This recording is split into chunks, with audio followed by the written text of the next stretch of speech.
Hey, this is Shazian, and you are listening to the series called Let's Get Sober. So, I am going home, having lived in Russia for 3 years. I'm going home for a short while,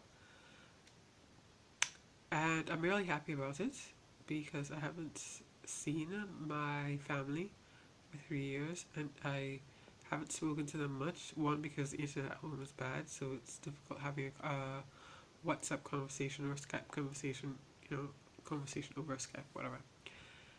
Yeah, I do send audio sometimes, and they send audio to me as well. But there's also the problem that I'm not really that communicative. Communicative.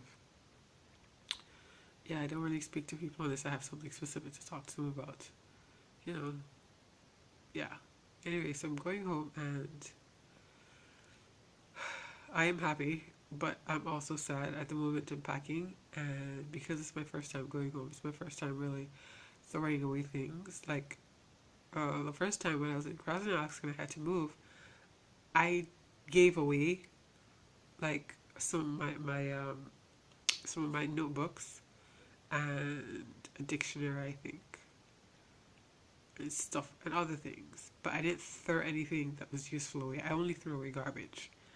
And this time I'm having to pack up everything and put it in storage, and you can't like pack up everything, So basically, I'm having to throw things away. Like just now, I'm going through everything, and I still have even papers from that I thought would be important, which are important from when I was learning Russian. So I just threw away some handouts which were given to the students on the history of Russia, which they're really useful. They talk about Peter the First. They talk about the Russians, like before they were called Russians, coming to Russia. The different tribes and where they went and who they were, the separation of tribes, joining of tribes, the conquering of the smaller cities until, like it became to be more cities and that sort of stuff.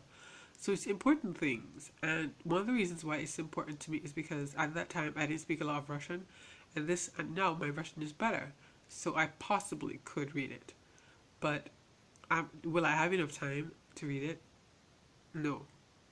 Like, if I was gonna stay here, if I was gonna live here, and like I could put those papers up, I definitely would.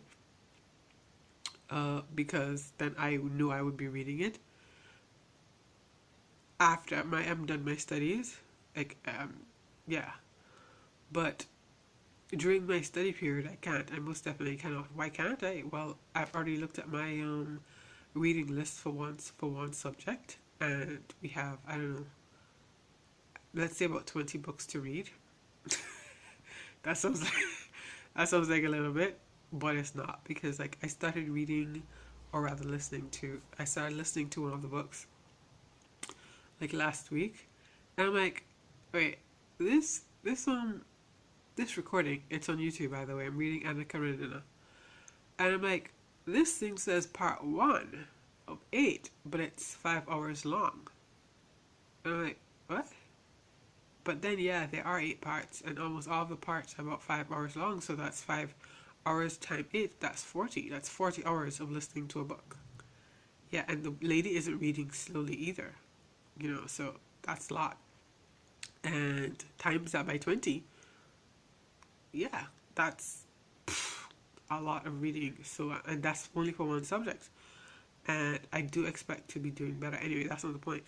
So, because I have so much reading to do for my studies, then I won't have enough time to read these things, so I have to toss them away. And then I also have to toss books which I wrote in. What are those called? Those books that you write in, which have the like exercise books.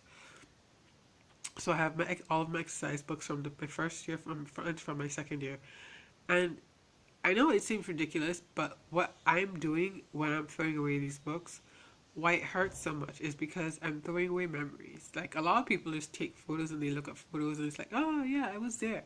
I don't take photos a lot, but the things which are with me in the moment, those are what I use to remember, like feelings, stuff like that. So as I'm throwing away these things, like I hold them in my hand and I remember, like being in this place. I remember like what I was thinking. And then I have to throw it away and it's just like it's really difficult. It is really, really difficult. So last night as I was doing it, I almost cried. And the thought came to me that I should live in the present, not in the past. And so that's what I'm going to try to do as I continue to throw away the remainder of the things which are more or less useless but hold nostalgic significance for me. Yeah, that's all. See you around next time. If you like this video, give it a thumbs up. If you did, give it a thumbs down. You can subscribe if you want to see more, and leave a comment saying, give me your thoughts. Have you ever been through this situation? What for you made it easier? And what would you like to hear me talk about? What else?